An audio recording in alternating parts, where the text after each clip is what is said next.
Ya, assalamualaikum warahmatullahi wabarakatuh.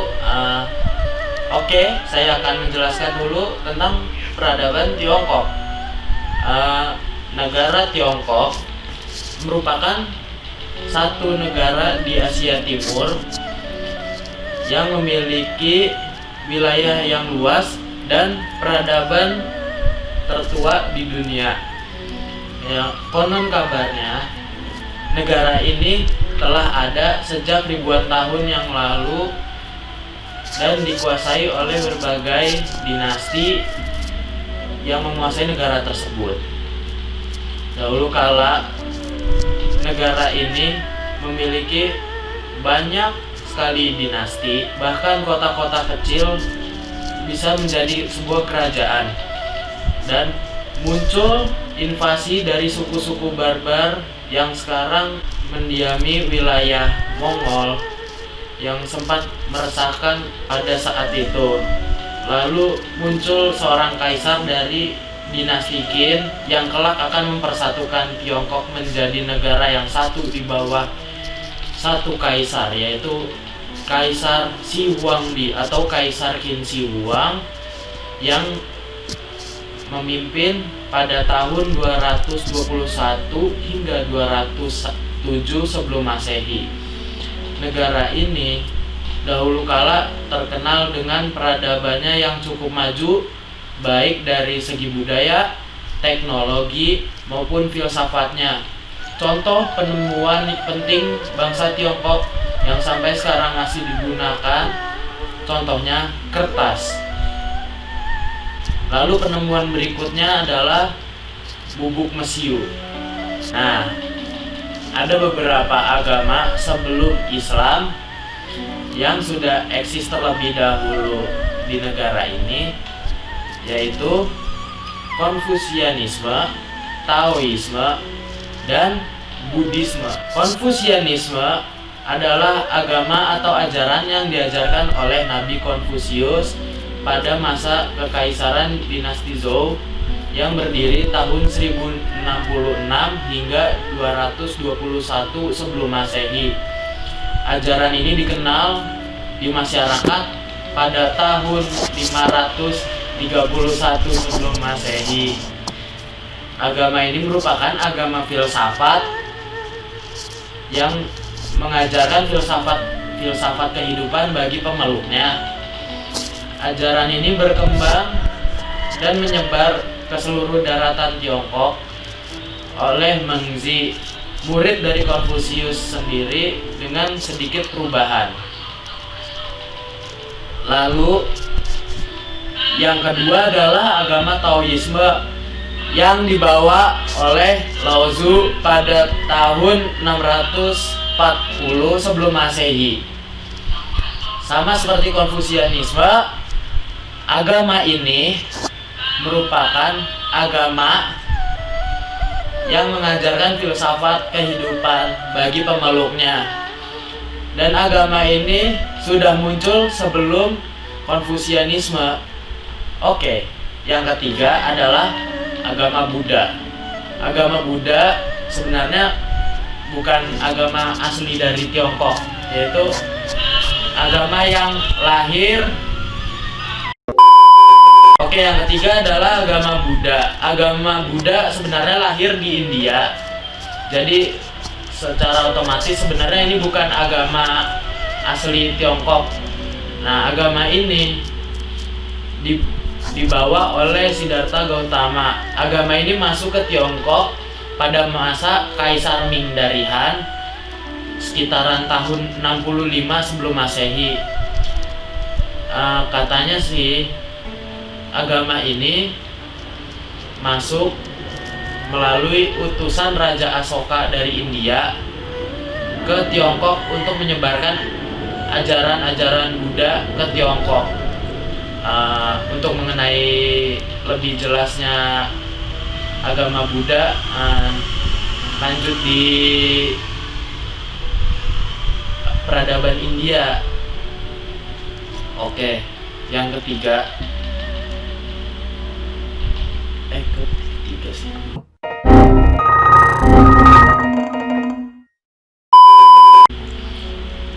Oke, sekarang masuk ke yang Islam. Islam sendiri masuk ke Tiongkok melalui jalur perdagangan yang dibawa oleh pedagang Arab pada masa dinasti Tang. Islam sendiri berkembang melalui pernikahan-pernikahan, pertukaran budaya ataupun perdagangan itu sendiri.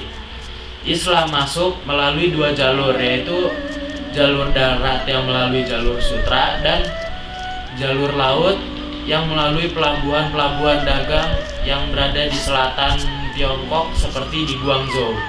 Nah, di Guangzhou sendiri terdapat masjid tertua yang menjadi saksi awal peradaban Islam masuk ke sana, yaitu masjid yang dibangun oleh Sa'ad bin Abi Waqqas yang merupakan paman Rasulullah atau termasuk salah satu sahabat lah. Pada misi Muslim pertamanya ke Cina tahun 620-an Masehi. Sebenarnya kepercayaan Cina sebenarnya kepercayaan yang ada di Cina ini kebanyakan beraliran politeisme atau penyembahan banyak Tuhan atau dewa-dewi. Namun banyak aliran kepercayaan yang mengajarkan pemujaan kepada leluhur. Menurut mereka bahwa semua peristiwa terjadi merupakan petunjuk dari dewa-dewi. Nah, peristiwa tersebut dijadikan satu kumpulan berupa buku yang disebut Sujing. Pemujaan terhadap dewa-dewi ini dilakukan di kuil-kuil, dan dewa yang biasanya disembah itu dewa langit, yaitu Sangdi yang dikenal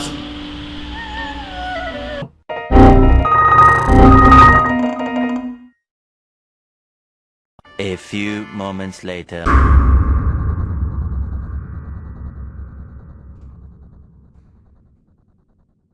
Oke, lalu yang berikutnya adalah peradaban India.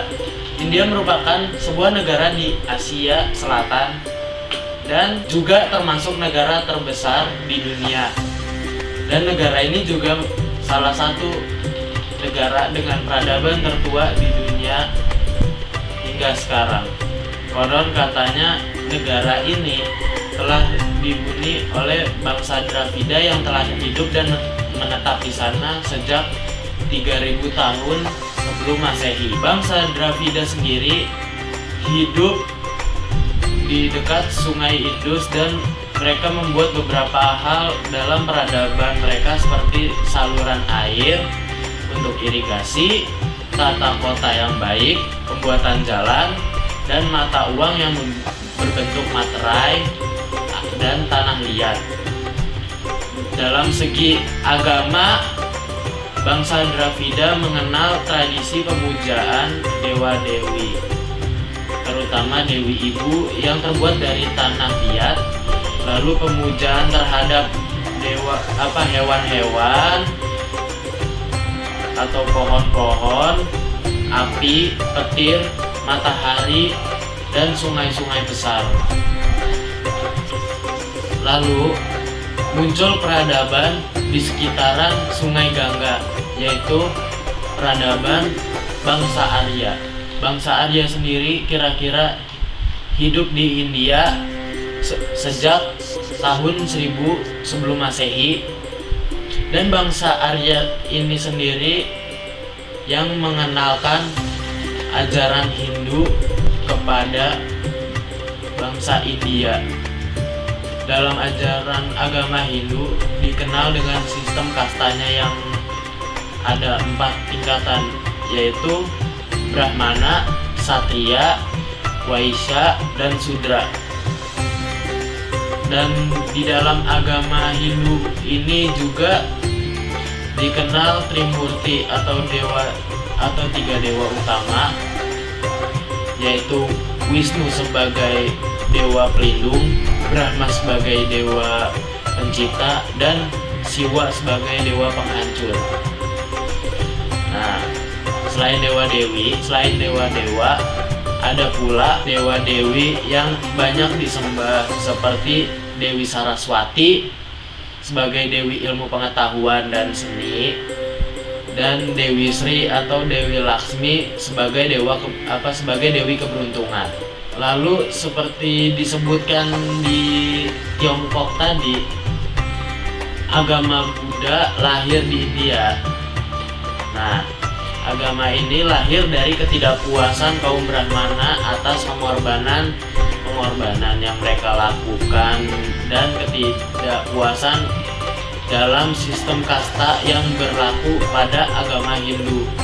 Yang menjadi pelopor agama Buddha adalah Siddhartha Gautama, putra dari Raja Suddhodana dari kerajaan Kapilawastu. Ya, dia seorang pangeran tapi lebih memilih meninggalkan hal-hal duniawinya untuk mencapai nirwana atau pencerahan. Nah, ajaran Buddha sendiri termuat dalam kitab suci yang bernama Tripitaka, yang berarti 3 keranjang, yaitu Vinaya Pitaka yang berisi khotbah Sang Buddha, Sutranata Pitaka yang berisi keterangan dan percakapan Buddha, dan yang ketiga adalah Abhidharma Pitaka yang berisi keterangan atau tata tertib atau hukum yang harus dilaksanakan oleh penganut Buddha. Tempat-tempat suci bagi penganut Buddha antara lain adalah Kapilawastu atau Taman Lumbini yang merupakan tempat kelahiran Sang Buddha, Bodh Gaya lalu yang kedua adalah Bodh Gaya yang menjadi tempat Siddhartha menerima wahyu. Lalu yang ketiga ada Sarnath atau Taman Rusa. Nah, tempat ini konon katanya menjadi tempat pertama Buddha Gautama mengajarkan ajarannya. Lalu ada yang keempat adalah Kusinagar yang menjadi tempat Sang Buddha wafat. Nah, perkembangan sistem pemerintahan di lembah Sungai Gangga merupakan lanjutan dari sistem pemerintahan masyarakat di lembah Sungai Indus. Sejak runtuhnya kerajaan Maurya, keadaan menjadi kacau akibat terjadi peperangan antara kerajaan-kerajaan kecil yang ingin berkuasa. Nah, keadaan ini baru bisa diamankan kembali setelah munculnya kerajaan Gupta oleh Raja Chandragupta I dengan pusatnya di lembah Sungai Gangga. Perkembangan kebudayaan masyarakat lembah Sungai Gangga sendiri ini mengalami banyak kemajuan pada bidang kesenian, seperti seni pahat, seni patung, dan berdirinya banyak kuil-kuil yang ada di sana. Daerah yang diduduki bangsa Indo-Arya ini disebut Aryavarta atau negeri bangsa Arya atau Hindustan atau tanah milik bangsa Hindu. Oke, segitu aja mungkin untuk kali ini. Semoga bermanfaat dan terima kasih. Dan assalamualaikum warahmatullahi wabarakatuh.